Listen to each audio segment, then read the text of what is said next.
안녕하십니까. 전기차 읽어주는 남자 전익남입니다. 네, 오늘도 테슬라 소식으로 여러분들 찾게 되었습니다. 네, 오늘은 간만에 테슬라 업데이트 소식에 대해서 말씀을 드릴까 합니다. 지금 한국에는 2025.8 버전 업데이트가 지금 진행되고 있어요. 다른 나라는 2025.14 버전 업데이트가 되고 있는데 이제서야 8 버전이 뿌려지고 있어요. 굉장히 좀 불만인 부분이 있죠.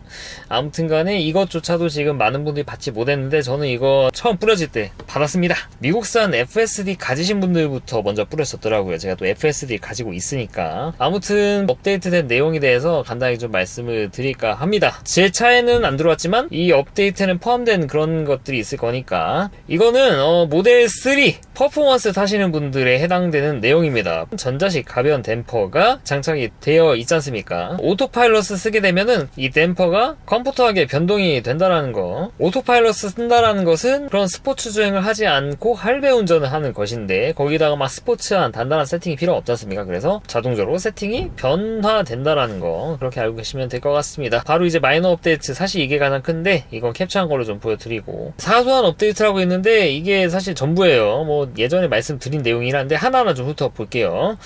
에너지 사용량 페이지에서 지난 15, 150 또는 300km의 에너지 사용량을 볼 수 있다라고 합니다. 기존에는 300km 기준으로만 에너지 사용량을 확인해서 앞으로 남은 에너지 가지고 얼마를 갈 수 있는지를 보여주었었죠. 300km의 평균 전비를 계산해가지고 보여주는 것입니다.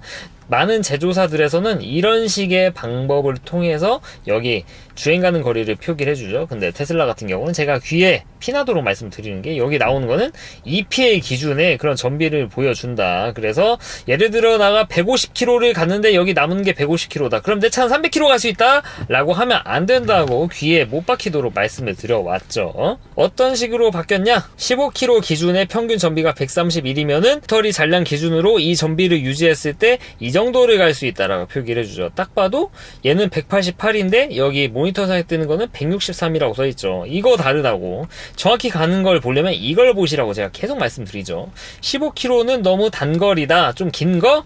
네, 150km를 보시면 되시고요. 150보다 난 좀 더 긴 거를 보고 싶다? 네, 300km 보시면 됩니다. 보시면 300km 전비, 150km 전비, 15km 전비가 다르니까 예상 주행 가는 거리가 다르죠.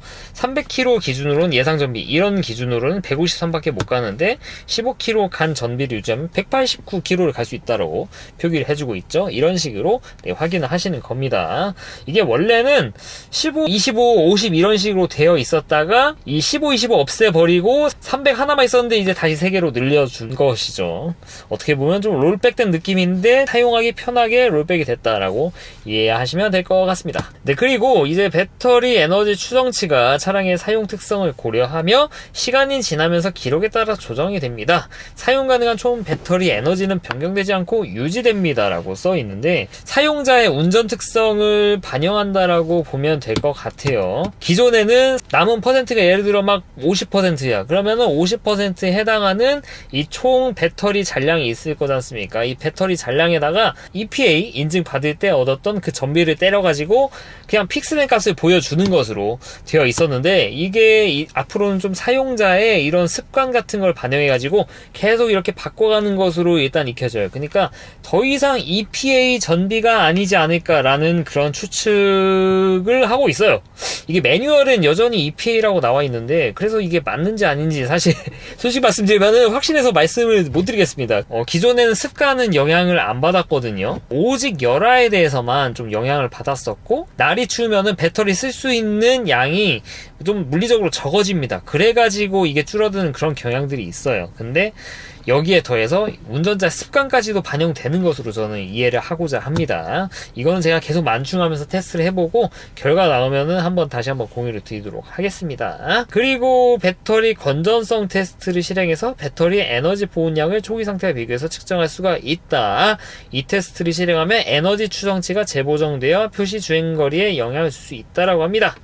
여기에 나와 있는 이 만충했을 때 주행 가는 거리, 이거를 보정을 해주는 그런 작업인데 이게 상당히 오래 걸립니다. 해보려고 했는데 사실 우리나라 환경에서 쉽지는 않을 것 같아요. 여기 보시면 배터리 건전성 테스트 어떻게 하느냐 이런 식으로 나와 있는데, 교류 충전소 완속 충전기에 물려야 되는데 최소 5kW 이상은 되어야 됩니다. 저 회사가 3kW는 되는데 5kW를 안 돼가지고 어떻게 할 수가 없어요. 그리고 주차 상태여야 되고 배터리가 20% 이하로 다운 시켜야 됩니다. 이거 원리가 이 배터리 20% 이하에서 이 공조장치를 풀로 틀어가지고 에너지 배터리를 거의 0% 가깝게 깐 다음에 그 다음 만충하는 식으로 배터리 잔량 체크 같은 거를 정확히 하면서 보정 작업이 들어가요. 그래서 20% 이어야 되고, 이거 뭐 인터넷에도 많이 나온 내용이긴 한데 이 속도를 좀 줄이고 싶다라고 하면은 이 배터리 건전성 테스트를 하기 직전에 뭐 배터리를 최대한 떨궈가지고, 예를 들면 1, 2% 정도가 좋겠죠. 1, 2%까지 떨군 다음에 이 배터리 건전성 테스트를 하시면은 테스트 시간을 굉장히 단축시킬 수 있다라고 말씀드릴 수 있을 것 같습니다. 이 공조 풀로 틀어가지고 이 배터리 잔량 떨구는 거, 이거 은근히 시간이 걸립니다. 생각보다 안 떨어져요, 공조 가지고도. 게다가 여러분들 차 히트펌프지 않습니까? 제 차면 막 훅훅 따를 텐데 여러분 차는 안 그러니까. 그래서 만약에 이 배터리 건전성 테스트를 하실 분들은 주행을 통해서 많이 빼놓으신 다음에 이걸 하시면 시간 아끼실 수 있다 말씀드리고 싶고요. 인터넷 연결 당연히 되어 있고 소프트웨어 업데이트 좀 없어야 되고 배터리 경고 없어야 되는 거 당연하고요. 완속 충전소 AC 교류 충전소에 연결된 상태여야 되고 5kW 이상이어야 됩니다. 제가 왜 우리나라의 대부분의 충전 환경에서 못 쓰냐고 말씀을 드렸냐면은 전력이 계속 연결이 되어 있어야 되거든요. 그러니까 월 커넥터는 이게 가능합니다. 꽂아 놓으면은 이게 예를 들면은 차에서 충전 받는 거를 차단해 놓을 수가 있어요. 근데 차에서 차단을 풀잖아요? 그럼 바로 충전이 됩니다, 월 커넥터는. 그리고 모바일 커넥터 뭐 네마도 마찬가지죠. 꽂아 놓으면은 전류가 가려고 시도를 해요. 근데 차가 막으면 안 가는데 이 차가 막은 걸 푸는 순간 바로 들어가죠.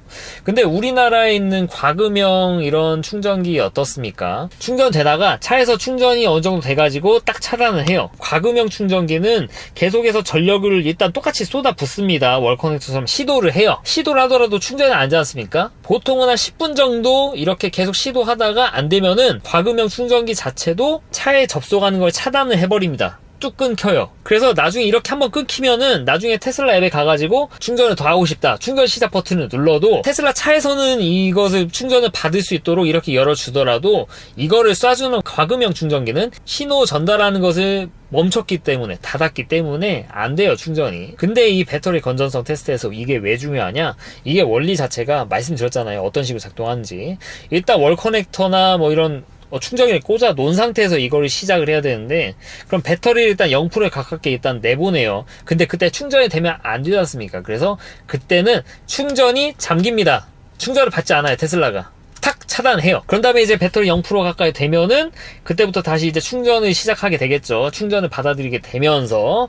근데 어떻습니까? 이게 월 커넥터나 모바일 커넥터는 테슬라가 나 이제 충전할게 이렇게 열면은 바로 충전을 해줄 수가 있어요. 근데 과금형 충전기는 이 배터리를 0%까지 소진시키는 그런 시간 동안 차가 이 충전을 받아먹지 않기 때문에 이 양반 이거 충전 끝났구만, 받아먹을 환경이 안 되나? 그럼 나도 안 보내 하고 툭 끊어버린 상태란 말이죠. 이거를 테슬라가 난 충전을 받고 싶어 했을 때 딱 이렇게 충전해줘야 되는데 과금형 충전기는 그때 충전해줄 수가 없어요. 그렇게 되면은 실패가 이렇게 된다라고 하는 것이죠. 그래서 이런 내용들이 있습니다. 여기 테슬라 월 커넥터 또는 모바일 커넥터 사용을 권장하는 거, 이게 바로 그 이유입니다. 사용량 기준으로 과금하는 충전 장비는 테스트 실패 그리고 예기치 않은 결과가 발생할 수 있다는 거.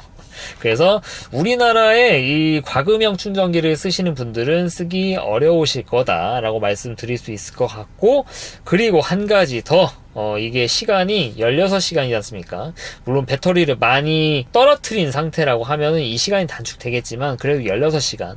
우리나라 기준으로는 완속 충전기 14시간까지 할 수 있겠죠. 네, 물론 이거를 좀 어겨가면서 뭐 하실 수는 있겠죠. 신고 안 당할 자신이 있다 하시는 분은 하실 수도 있겠죠. 근데 과금형 충전기라서 안 되는 부분이 있다. 그래서 여러모로 이거는 우리나라에서 하기 사실 쉽지 않은 환경인 것 같습니다. 제가 다니는 회사 뭐 충전기 최소한 7kW급이면은 좀 시도해봄직한데 3kW급이라 못할 것 같습니다. 한번 해보고 싶긴 해요, 어떻게든지. 그래서 뭐 월 커넥터 쓰는 뭐 지인 집 가가지고 차를 맡겨놔야 되나, 뭐 하나 맛있는 거 사주고 그런 생각이 있긴 한데, 한번 그거는 제가 시간 되면 한번 좀 해보도록 하겠습니다. 아무튼 개인 월 커넥터가 있으신 분들은 한번 해보시는 것도 좀 좋을 것 같고요. 그리고 이렇게 하게 되면은 배터리에 좋지가 않습니다. 여러분이 타고 다니는 배터리 가장 안 좋은 게, 배터리를 거의 0%에 가깝게 떨궈 놓고 100%까지 완충하는 거, 이 행위 자체가 그렇게 막 좋지는 않습니다. 이렇게 하면 정말 배터리 사이클이 제대로 원 사이클이 돌거든요. 여러분들 그 배터리 관리할 때 가장 좋은 방법이 뭔지 아십니까? 그냥 한 60-70% 수준에서 계속 그냥 꽂아 놓는 겁니다. 이 정도 계속 유지하는 게 좋아요. 그 아래로 뭐 내려가도 뭐 배터리 갑자기 급격하게 안 좋아지거나 그럴 일은 없습니다만, 그래도 테슬라가 그렇게 권하지는 않습니다. 100%로 완충했을 때는 히터를 틀든지 주행을 해가지고 최대한 100% 상태를 유지하지 마라, 그렇게 테슬라가 말을 하고 있어요. 그래서 그런 건지는 모르겠는데, 이 배터리 테스트, 배터리에 막 그렇게 약간 좀 무리가 될 수 있는 이 테스트를 6개월에 한 번씩 밖에 못 합니다. 한 번 하시면은 6개월 동안 이 테스트를 하실 수가 없어요. 자주 못하게 테슬라가 강제로 막아 놓은 것이죠. 사실 뭐 대부분의 분들은 이거 안 하실 거예요. 이게 사실 이거 하라고 만든 건가 싶은 그런 테스트 방법인데, 아무튼 그래도 뭐 하고 싶은 분들이 계실 수 있겠죠, 뭐 저 같은 사람들. 참고하셔가지고 하시면 될 것 같습니다. 저도 하면은 후기 남기도록 할게요. 그 밖에 뭐 보안이나 뭐 이런 것들이 뭐 개선됐다라고 하는데, 보면은 뭐 지도 목적지 찍으면은 뭐 보이는 아이콘 이런 것들도 바뀌고 이런 것들도 있는데, 사소하게 바뀐 거 하나 더 있습니다. 이거 뭔지 아시죠? 휠 스크롤 버튼으로 눌러가지고 토글 버튼으로 쓰는 거. 저는 이제 가속 모드를 바꿀 수 있게 이렇게 만들어 놨는데, 이거를 켰더니 토글 메뉴판이 투명화가 되면서 아래 원래 있었던 레이어 쪽이 좀 보이게 됐어요. 원래는 이렇게 보여주지 않았죠. 그냥 얘가 뜨면은 그 아래 안쪽에 원래 있었던 레이어는 아무것도 안 보였었는데, 이번에 업데이트로 생겼습니다. 사소하게 좀 바뀌었던 거고, 사실 이 트랜스페어런시 모드가 라이젠 쓰시는 분들은 원래 됐다고 하더라고요. 아톰은 이게 안 됐다가 됐다라고 합니다. 이런 사소한 부분에 아톰과 라이젠의 이런 하드웨어 스펙에 따른 이런 차이점이 좀 있었어요. 아톰도 할 수 있다! 라고 이렇게 좀 보여준 것이고, 다만 아톰 프로세서는 여기 블러 효과가 안 들어가 있습니다. 무엇이냐? 예를 들면 이런 거예요. 이 라이젠 쓰시는 분들은 이 토글 메뉴 키면은 원래 있었던 레이어가 이런 식으로 정확하게 안 보이실 거예요. 정확히는 여기 부분이 좀 블러 처리가 돼서 좀 보이실 겁니다. 아톰 프로세서를 쓰고 있는 차량들은 이 블러 처리가 하드웨어 스펙이 좀 딸려가지고 메모리를 많이 잡아먹어가지고 좀 안 된다고 하더라고요. 그래서 겹쳐서 보이게 되었습니다. 그래서 이게 업데이트 된 게 이게 장점인가 단점인가 저는 솔직히 잘 모르겠어요. 이거 뭐 가속도 보이고 컴포트도 보이고 뭐 이브 푸시케 막 이런 것도 보이죠. 르세라핌 보이죠. 이게 맞는 건가 싶습니다. 네, 그래서 저는 굳이 뭐 이걸 업데이트했나, 하드웨어가 딸리면 그냥 딸리는 대로 그냥 깔끔하게 사야지 굳이 이 투명화를 넣어줬나, 개인적으로 좀 생각이 좀 들긴 해요. 근데 이걸 보고 좀 기대해 볼 수 있는 거는 이 테슬라 전체 화면 모드 좀 기대해 볼 수 있겠죠. 뭐 기대는 아니고 사실 기술적으로는 가능하다고 생각을 합니다. 왜냐면 미국에 MCU로 아톰 프로세서를 쓰는 차량들은 이 전체 화면 모드가 되거든요. 이미 가능한 거예요. 지도도 이렇게 투명화를 시켜가지고 보여줍니다. 아톰 프로세서 그 업데이트 안 해준다는 뭐 많은 이유들, 추측들이 있었는데, 그 중 하나가 바로 이 투명화를 못한다라는 것인데, 보란듯이 이렇게 투명화를 해줬지 않습니까? 게다가 이미 되고 있고, 미국의 FSD 쓰는 차량들은. 그래서 아무튼 뭐 제가 드리고 싶은 말씀은, 좀 말이 좀 샜는데 좀 섭섭하다, 이거 필요한 게 아니라 전체 화면 모드를 좀 달라, 똑같이, 라고 좀 테슬라 쪽에 요청을 하고 싶습니다. 아무튼 이런 사소한 거 업데이트 됐다, 이렇게 말씀을 드릴 수 있을 것 같습니다. 이렇게 업데이트 소식에 대해서 간단하게 말씀을 드렸고요. 테슬라는 이처럼 사소하지만 계속 업데이트를 해줍니다. 어떤 분들은 야 그거 다른 차에는 원래 있었던 건데? 라고 부정적으로 보시는 분들이 있지만, 저처럼 이제 긍정적으로 보는 사람들은 원래 없었던 건데 만들어준 거잖아 라고 얘기를 할 수 있지 않습니까? 처음부터 당연히 있었으면 모르겠는데 없었잖아요. 없는데 이렇게 넣어주는 거 좋은 거죠. 이거는 플러스지, 이게 어떻게 마이너스야 이게. 억가죠, 억가. 진작 있어야 되는 거 아니야? 그거야말로 억가 아닌가 싶은데. 다른 차는 뭐 안 해주지 않습니까? 그렇게. 네, 그래서 여러분들 제가 항상 테슬라 권해드리는 이유가 네, 이런 것들입니다. 네, 뭔가 막 만들어주고 개선해주는 거니까. 앞으로 이런 거를 좀 강조하는 방향으로 이 자동차 업계가 이동할 겁니다.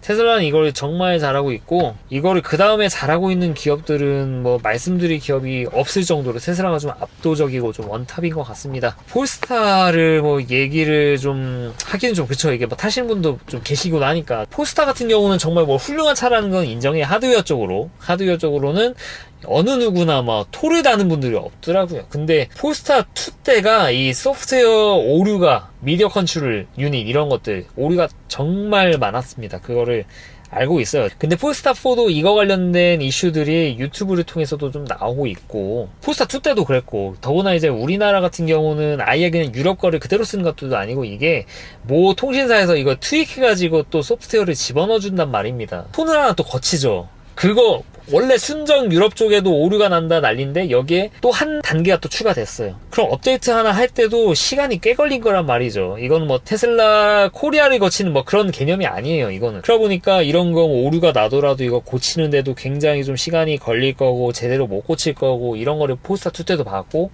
폴스타 4도 좀 그런 부분이 좀 있을 거라 좀 예상을 좀 했는데, 궁금하신 분들은 그냥 그 폴스타 카페 들어가셔서 한번 눈팅 한번 해보시면서 분위기를 보시고 사시는 거를 좀 추천을 드립니다. 나만 아니면 돼, 맞습니다. 그것도 맞기는 한데 항상 그렇지를 않더라고요. 뭐 항상 남들이 뭔가 좀 이슈 생기는 그런 것들은 항상 저도 똑같이 겪더라고요. 그런 부분은 이게 뭐 미디어 컨트롤 유닛 관련된 거라서 뭐 안전에 영향이 없다? 만약 또 그렇지는 않습니다. 가다가 갑자기 뭐 이제 갈수록 인포테인먼트 시스템이 중요해지는 게, 이 조그만 모니터 가지고 모든 거를 다 관장하고 모든 것을 컨트롤하고 하는 이런 세상이 됐는데, 여기서 오류가 생기면은 차를 컨트롤할 수 있는 인터페이스가 먹통이 되는 거지 않습니까? 그러면은 제대로 작동 못하면은 운전에 당연히 영향을 끼칠 수밖에 없습니다. 안전에도 영향을 끼칠 수도 있는 부분이고요. 그래서 저는 이런 부분에 대해서 제가 뭐 이거를 사라 사지 마라, 이 이슈 제기를 하는 것이다, 뭐 이렇게 말씀을 크게 막 벌려놓고 싶지 않고, 카페 가셔가지고 한번 좀 눈팅 해보시고 좀 판단하시는 걸 좀 추천드려요. 다른 차도 마찬가지입니다. 테슬라도 마찬가지고요. 아무튼 소프트웨어가 별거 아닌 것처럼 생각할 수도 있는데 절대 별거 아닌 게 아닙니다. 별겁니다, 정말. 그러면서 테슬라 타시면은 적어도 그런 쪽에서는 스트레스 받으실 일이 좀 덜 하실 거다. 오류가 발생하는 경우들도 있는데 금방 패치가 됩니다. 테슬라가 이런 거 굉장히 좀 빨라요. 적어도 테슬라 타시면 소프트웨어 오류로 인한 그런 거 느끼시기가 어려우실 거다. 이런 부분은 좀 장점이다 라고 말씀을 드리고 싶네요. 네, 그리고 업데이트 얘기만 드리기는 좀 뭐하고 FSD 트랜스퍼 프로그램에 대해서 말씀을 드릴까 하는데, 오늘 나온 따끈따끈한 소식입니다. 네, 미국 얘기고요. 미국의 FSD 이전 프로그램이 시작이 됐습니다. 이야.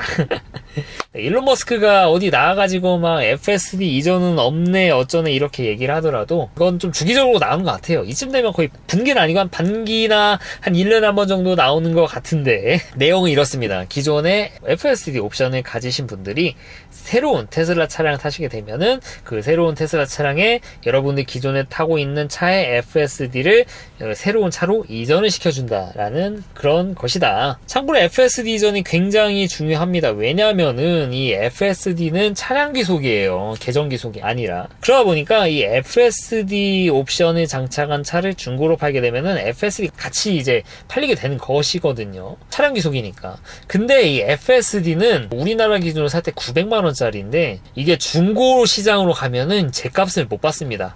FSD가 들어갔다고 해가지고 막 이거 막 900만원 막 그렇게 더 받고, 뭐 900만원 좀 그렇고 한 800이나 뭐 700만원 더 받고 그 정도 수준이 아니라 한 2, 300 정도 받아요. 절반의 절반 정도 받습니다. 우리나라 기준으로. 미국은 어떨지 모르겠지만. 그러다 보니까 이제 구형, 특히 저같이 20년도부터 이제 테슬라를 타왔고 FSD를 가진 사람들은 새 차로 넘어갈 때 이 FSD가 너무 아쉽게 다가온다라는 것이죠. 사실상 FSD를 제대로 써먹은 적이 단 한 번도 없고, EAP라고 있는 기능들, 이것조차도 뭐 이거 뭐 450짜리 역할을 하는 건가 마는 건가 뭐 그런 혼동이 올 정도로 좀 형편이 사실 저는 없다고 생각을 하는데, 그 와중에 이거를 중고로 팔라다 보니까 뭐 900만원 커녕 막 500은 커녕 한 300 쳐준다고 하니까 이제 막 300도 안 쳐준 것도 있어, 제가 보니까. 그거 보면 이제 화딱지가 나죠. 근데 만약에 이 FSD 이전 해준다? 만약에 여러분들이 기존 테슬라 오너고 FSD를 가지고 계셨다? FSD 주니퍼로 이전해 드릴게요 하면은 뭐 많은 분들이 넘어가시죠. 이제 FSD 이전하고 구형 팔고 해피엔딩. 네, 미국도 마찬가지죠. 아무튼 이런 FSD 이전 이벤트가 시작됐고, 보통 판매량이 좀 딸릴 때 주로 좀 쓰는 전략입니다. 상반기에 좀 이 실적 같은 게 좀 덜하니까 KPI 좀 맞추기 좀 어려울 것 같으니까 좀 이런 걸 쓰는 겁니다. 네, 아무튼 미국은 이런 거를 썼고, 역사가 미국에서 이런 프로그램을 시작하면 우리나라도 비슷하게 따라하는 경향이 있습니다. 그래서 우리나라도 기다려 봄직합니다. 그래서 만약에 이제 저처럼 비둘기 모델 3를 타시는 분들, FSD 가지신 분들, 주니퍼로 넘어갈까 생각하시는 분들은 약간 좀 기다려 보시면 좋은 이런 소식이 있지 않을까 싶습니다. 다만 좀 그건 있어요. 우리나라는 지금 주니퍼 예약하신 분들, 뭐 홈페이지 예약했을 때 뭐 예상 인도 기간과는 다르게 막 4분기나 넘어가네, 3분기 넘어가네 벌써 막 그러고 계시죠. 사실 뭐 지금도 2분기니까 3분기 하면 얼마 남지는 않았습니다만 예상보단 길어진 게 맞아요. 그만큼 우리나라는 5299 이게 너무 커가지고 굳이 우리나라에서 이런 프로모션을 할까? 나라면 안 할 것 같은데 싶기도 하긴 한데, 근데 뭐 이거는 미국을 좀 따라가는 경향들이 있으니까 그래도 좀 기대해봄직한 것 같습니다. 그래서 저도 좀 개인적으로 좀 생각 한번 해봐야 될 것 같습니다. 너무 빨리 왔어요, 생각보다. 또 이런 기회가 오면 또 선뜻 바꿀까 싶냐면은, 제가 항상 뭐 드린 말씀 있지 않습니까? 미국산 FSD는 그래도 조만간 올해 안에 될 것 같은 그런 희망이 회로가 좀 있는데, 이거 좀 기다려볼까, 막 그런 생각 같은 거. 그런 게 좀 여전히 좀 있어요. 기가상하이산 테슬라 차량들은 올해는 정말 쉽지는 않을 거거든요. 미국산은 그나마 가능할 것 같은데, 만약에 이게 주니퍼로 제가 FSD를 들고 넘어갔을 때, 그때 갑자기 미국산 차량에 대해서 FSD 국내 시작한다 이러면은 주니퍼가 뭐고 너무 이게 속이 쓰릴 것 같은 겁니다. 그래서 모델 S, 모델 X 사면은 그냥 뭐 속이 편해지는 건데, 그건 아무나 살 수 있는 차는 아니니까. 그래서 좀 많이 고민이 됩니다. 그래서 이 부분은 우리나라에 좀 들어오더라도 한번 좀 한 박자는 쉬고 기다려 봐야 되지 않나, 제 개인적으로 생각을 하고 있어요. 그러니까 주니퍼로 넘어가는 거를 좀 재고를 해봐야 되지 않나 좀 생각을 하고 있습니다. 우리나라 진짜 될 것 같아가지고, 미국산. 이랬는데 안 되면 어떡하지? 안 되면 뭐, 안 될 수도 있죠, 뭐. 아무튼, 이 미국의 이 FSD 이전 소식이 있으니까, 새롭게 주니퍼로 넘어가시려는 분들, 그리고 기존의 테슬라 사준데 FSD 옵션을 넣으실 분들, 좀 기다려보시면 좋은 소식이 나올 것 같다라고 말씀을 드릴 수 있을 것 같습니다. 네, 오늘은 우리나라에 좀 뒤늦게 업데이트된 OTA 업데이트 소식에 대해서 말씀을 드렸고, 미국의 FSD 트랜스퍼 프로그램에 대해서 말씀을 드렸습니다. 어째 좀 도움이 되었습니까? 이상 전기차 읽어주는 남자 전인남이었습니다. 앞으로도 유익한 주제를 가지고 여러분들 찾아뵙도록 할 테니까 좋아요와 구독 부탁드리도록 하겠습니다. 긴 영상 시청해 주셔서 대단히 감사합니다.